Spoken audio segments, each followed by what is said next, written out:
Hello, everyone. Greetings. You are welcome to the JMA Connections. This day, Saturday, the 6th of December 2025, for yet another edition of our daily news flash. Today, there is so much in the offing. There is just so much that we need to pay careful attention to the situation that is unfolding not only in the southern Cameroons but also in the Republic of Cameroon. Over in the Republic of Cameroon, tensions are intensifying in the northern region, specifically in Ngaoundere, in the Adamawa region of the Republic of Cameroon, where heavy duty transporters who initially began some strike action as a result or triggered by the action of a single police officer have now added other very critical demands to the list of grievances that they are presenting. That is a serious developing story, and I'll be coming to that right ahead in this edition of this news flash. But before I get to that, I'd like us to make a quick stop over in the southern Cameroons. And over in the southern Cameroons, I've been talking on this platform about the incident of kidnapping for ransom that had been dying down. And I mentioned that because we are in December and because we are approaching the feasts, the bandits in uniform, calling themselves the Armed Forces of the Republic of Cameroon, that they were going to activate their own groups of so-called Amber Boys, so they will go around terrorizing the populations, kidnapping people and demanding very huge ransoms, and all claiming that they are doing so in the name of the Southern Cameroon's liberation movement. And I had warned very seriously that this incident will be on the rise and the population needs to be very, very vigilant and watch out, because a lot of those who will be doing those things will be former fighters, former freedom fighters, who had decided that they were dropping their weapons and moved into the DDR centers, and who generally are being exfiltrated from the DDR centers every now and then and used for this ugly kind of activities on the ground. Sometimes these soldiers simply go to into their cells and release bandits and use them to carry out these acts of kidnapping for ransom, and eventually they share the booty. Some time ago, I actually released names of some of the soldiers of La République du Cameroun based in Kumba, in Meme County of the southern zone, where they were, caught with, voice notes and messages. And that this information was leaked out to us only by one of them who decided that, they had had too much. First, it was published by Nzuimanto. And when I got the names and the pictures, I reached out to the ground and even got further information that I shared on this platform. And so, folks, on a daily basis, we continue to point out that a lot of those heinous acts are either conducted by the colonial forces of the Republic of Cameroon on our territory using, surrogates. And these surrogates are either former fighters who have gone into the DDR centers or outright bandits that they release from prisons either in Douala, Yaoundé, Bafoussam, or sometimes even still within the vicinity. But make sure that a lot of them can easily pass for our freedom fighters, for those that they refer to as Amber Boys. And so I had pointed out also that while the incident had gone down so seriously and was almost becoming a thing of the past, there was an area, a specific area, especially in the outskirts of Bamenda, in the locality of Bambui in Tuba local government area, on the road between Bambui and Bello. And that is where that had become the epicenter of the kidnapping for ransom. And I noted that at that time that they were making of between 15 to 20 million almost on a daily basis, the money they collect from people plying that road, whom they kidnap and demand huge ransoms. And so I also pointed out that after thorough investigations, it was established that a lot of these kidnappers always erect their checkpoints never above 50 meters away from where the colonial soldiers of the Republic of Cameroon, who calling themselves armed forces, always stand with their own checkpoints to where they equally collect money from the drivers and passengers alike. And so, therefore, when I pointed it out at that time and said that the commanders of the colonial forces of La République du Cameroun in that particular area were the ringleaders, they hurriedly went out and killed two of those boys. And I said they will always sacrifice them when tensions are high. And so it has come to pass that this Friday, that was yesterday, two armed men who came out posing as if they were, of course, Southern Cameroon's freedom fighters, that they were the army of the Southern Cameroons, that they were people fighting for freedom of the Southern Cameroons, that they were Amber Boys, as they call them.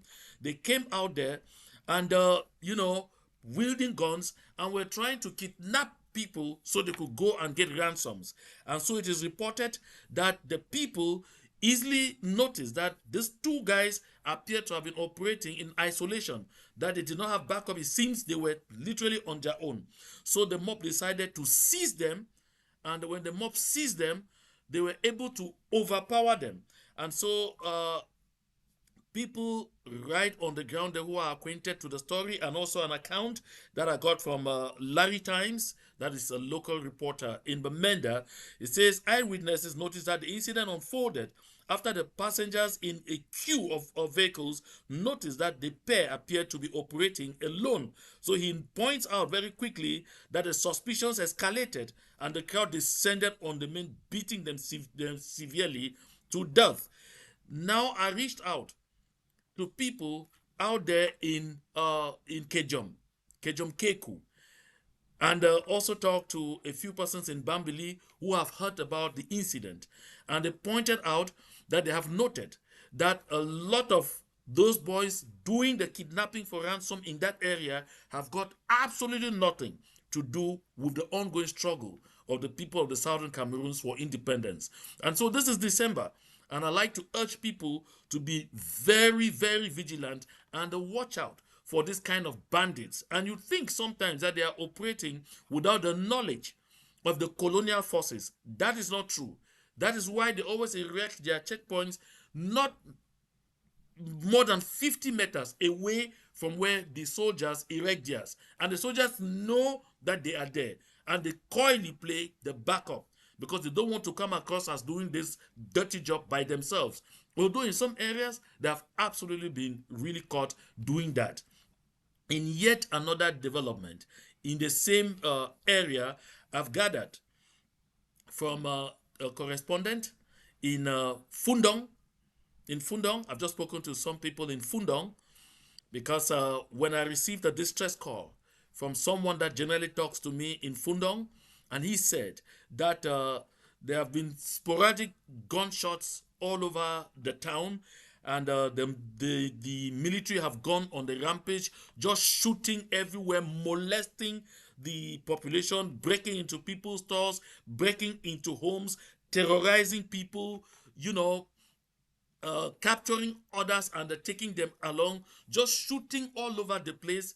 And I mean, the fear expressed is that some people might end up with stray bullets in their bodies, not because they have done anything, but this is coming on the heels of the killing of two gendarme officers in Fundong by the freedom fighters of the Southern Cameroons. This incident happened this Friday too. Happened yesterday, and so the gendarmes have gone out, or the army has now gone out to vent their anger on the population, to carry out what they generally do called collective punishment. This is their mode of operation. They did this in Malende After 7 of their colleagues fell in a IED attack. They did that too in my 4 just the other day. After 2 of their colleagues died again there to an IED attack. They do that all over the place. In some areas, they absolutely go out and burn down the houses of all those living in those areas. But the one interesting thing is they are always aware that the people they are torturing, the people they are venting their anger on, have no connection, no relationship whatsoever with the acts committed. Because generally, those who do those things, they don't live in those areas. They show up, they carry out their actions, and they disappear immediately to their various hideouts. And when they come afterwards, they know clearly that they are venting their anger on people who have nothing in connection with what happened. But they tell you that their problem is the people noticed that there were strange men around and did not call them. Today, these guys don't look like strange men anymore. They don't wear beats anymore. They are now absolutely very true guerrilla fighters.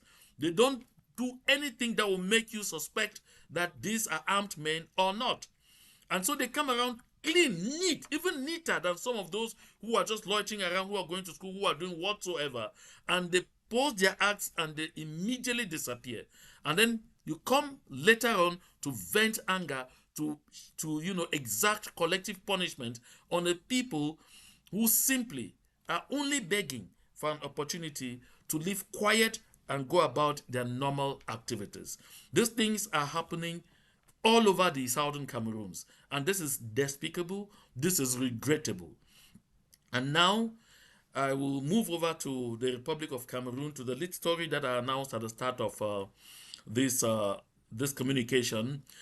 Before I do that, I'd like to urge you, if you're not yet subscribed to the JMA Connection, to go ahead immediately, subscribe to the JMA Connections, hit the subscribe button, and make sure you personalize so that anytime something drops on this platform, you will be the first to know.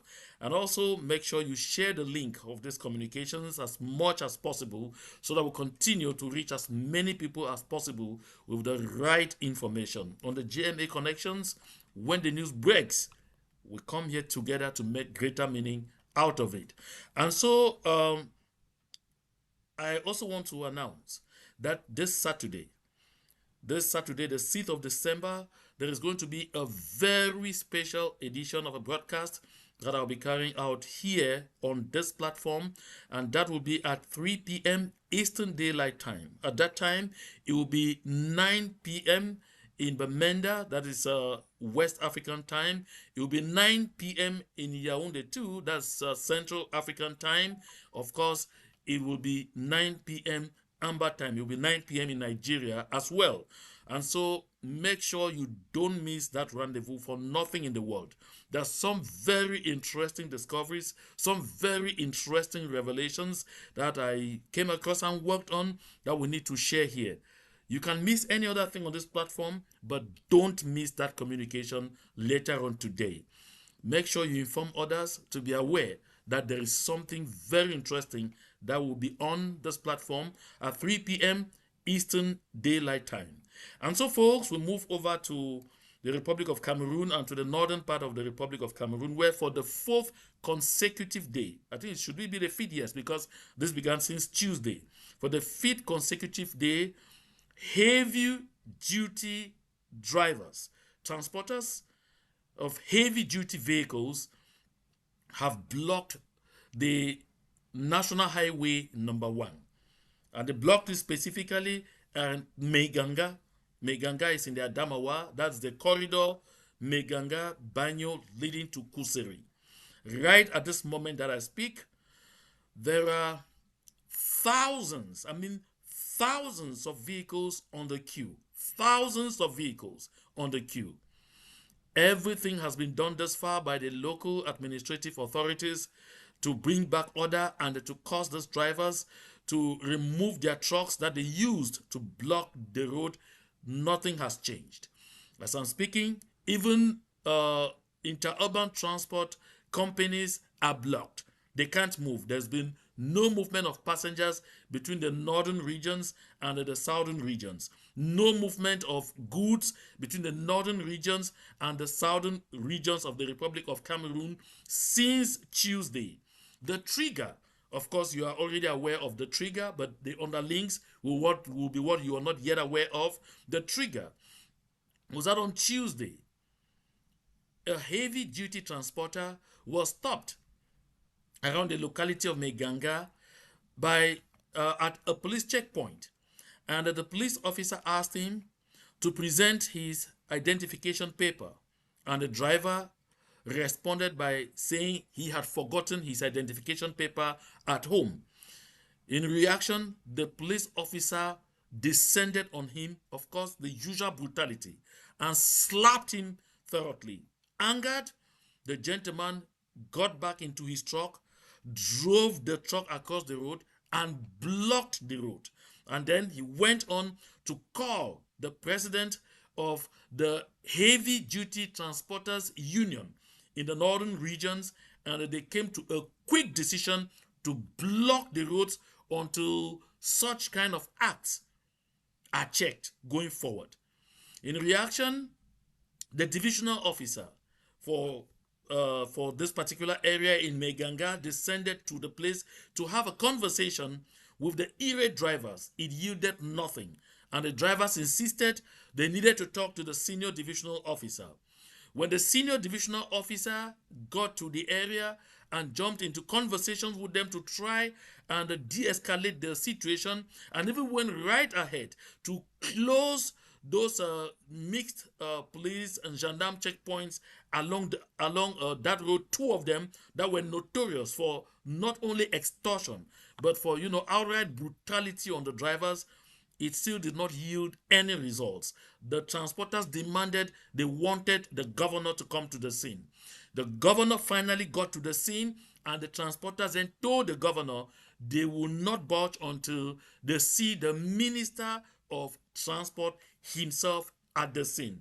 And so all day yesterday, Friday, there were meetings, there were negotiations, there were everything at the site. Nothing has moved. The needle has not moved. But what is very interesting right now is that the list of demands has continued to grow. This will sound really familiar because right now I spoke to a government official of the Republic of Cameroon in Yaoundé who told me from all indications what happened in 2016 and early 2017 in Bamenda is about to repeat itself right now in the northern regions, particularly in the Adamawa region. And this member of government, who sought not to be named, of course, drew my attention to the fact that it would appear that there are now very serious political undertones to what is going on, because the demands coming out from the transporters are increasingly political and no longer just that they should clear the road of excessive gendarmerie checkpoints, excessive brutality, and so much extortion. According to this member of government and some people I've spoken to in Garua, in Gaundere, and even in Marwa, they are establishing clearly that the list of demands are now completely political. So the drivers are insisting the Minister of Transport must come to the scene, and that when the Minister of Transport gets there, they want to make clear, number one, that they must remove all those checkpoints, all the checkpoints on the road, because they say between Douala, where they transport goods from the seaport, getting right up to, through the east region to Meganga, and then through Meganga, Banyo to Koseri, they have almost 200 checkpoints. Almost 200 checkpoints at which they are forced to cough out a lot of money on a daily basis. And they want that to end with immediate effect. That's number one. Number two is most interesting. Number two now is they want anyone who has been arrested, who was arrested before the October 12, 2025 presidential election, relating to the elections, during the elections and after the elections to be released. All of them, right down to the last one, before they will yield. Just before I began this communication, I just got off the phone with someone in the northern region who confirmed to me that at the time I was getting into this conversation, the roads were still blocked. And the people were still insisting they will only begin negotiations again when the Minister of Transport will get to the scene. So I got back to someone at the Ministry of Transport of the Republic of Cameroon in Yaoundé to find out if the minister was on his way to the northern regions to see into the situation right there. Who notified me, to the best of their knowledge, there appeared to be no plan because this gentleman obtained to talk to other people who were closest to the minister and who have knowledge of his movements and arrangements on the ground. Was told that the Minister of Transport was rather in communication with the Prime Minister's office, with the Minister of Communication, and there were rather conversations that they could, at the end of the day, ask Atanga Ponji, who is the Minister of Territorial Administration, to go do the firefighting up there in the northern regions. But again, from the ground, I understand that the people already had that information. They anticipated that that could happen, and they have sent a sound warning. They only want to talk to the Minister of Transport and not to the Minister of Territorial Administration, Paul Atanganji, whom they accuse of being responsible for, the rottening of the political tensions in the country. So right now, this particular dimension is what is likely to, make the situation worse. This particular political dimension is what is going to make the situation worse. In fact, the member of government that spoke to me from Yaoundé told me they were looking at the situation very clearly and suspecting the hand of those people close to Issa Chiruma Bakari behind this action.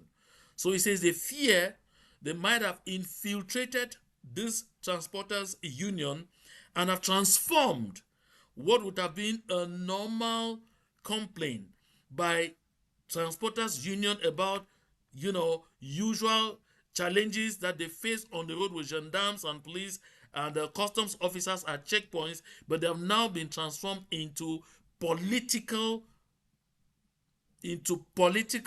complaints. Now being transformed into very, very complicated demands that the government would find itself unlikely to yield to without a fight.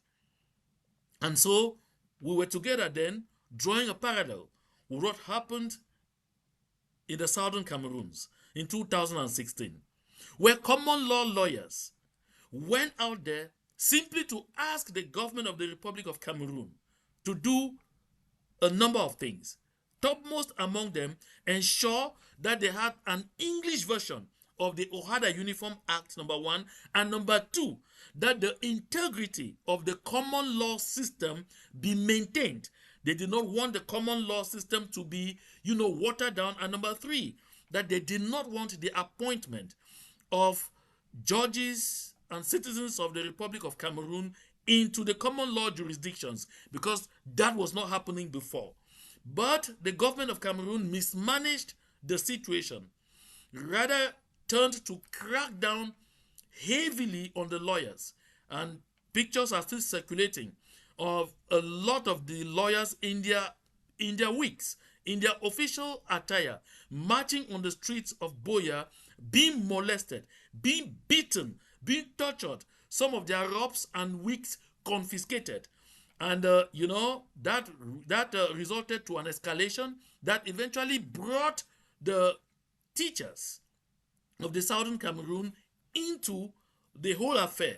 And when the teachers moved in, eventually the civil society was brought in, and then this led to the birth of the consortium in late 2016. And before the government knew it, the demands were no longer just corporatist demands. The demands were no longer just don't appoint citizens of La République du Cameroon into the English common law or into the English common law jurisdictions. Don't water down our educational system. Stop appointing people who do not know English to go teach in our technical schools, teaching our children, I mean, in languages that were in between French, English, and their vernacular, and all of those. But it got to that point where we said, okay, this has now become a problem of the entire community. And so to resolve it, it needs a comprehensive approach. And demands therefore emerged that the best way to resolve this thing, let's go back to the two-state federation as existed in 1961. And you know where exactly that has led. And so the government at some point could no longer, stomach it. The government at some point decided that there had been what they call a political takeover of what they considered were mainly trade union demands. And so they decided to, resort to a crackdown. And on the 17th of January, 2017, the consortium was banned, the SCNC was banned, and the manhunt started. And 9 years on, we are where we are today in a bloody conflict. And so the minister said, what is happening in the northern regions now is likely to turn out in that kind of fashion if care is not taken very quickly. It is for this reason that he explained the Minister of Transport will be very hesitant to move out there because the demands were getting to levels which will be above his competence, which will be beyond his competence, which will be things he cannot handle. So the situation up there is getting dicey. If it continues like this for, a few more days, the situation for food supplies and some basic commodities that people experience in just the aftermath of the proclamation of the results of the 2025 presidential election will return, where you have scarcity, price hikes, and of course, where the government will find itself unable to get containers out of the container terminal at the Douala seaport moving because the trucks that are supposed to ensure the logistics are not coming down. And also, do not forget that a lot of these truck drivers are northerners. A lot of the owners of those heavy duty trucking companies are northerners. And so, therefore, where it stands, care has got to be taken.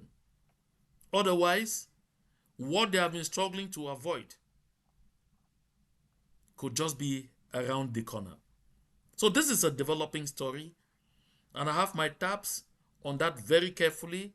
Even as I'm talking here, I'm continuing to monitor the communication lines to see if anything new is coming up. But even until a minute or so ago, my correspondent is indicating that there has still been no word that the Minister of Transport is coming over to the Adamawa region.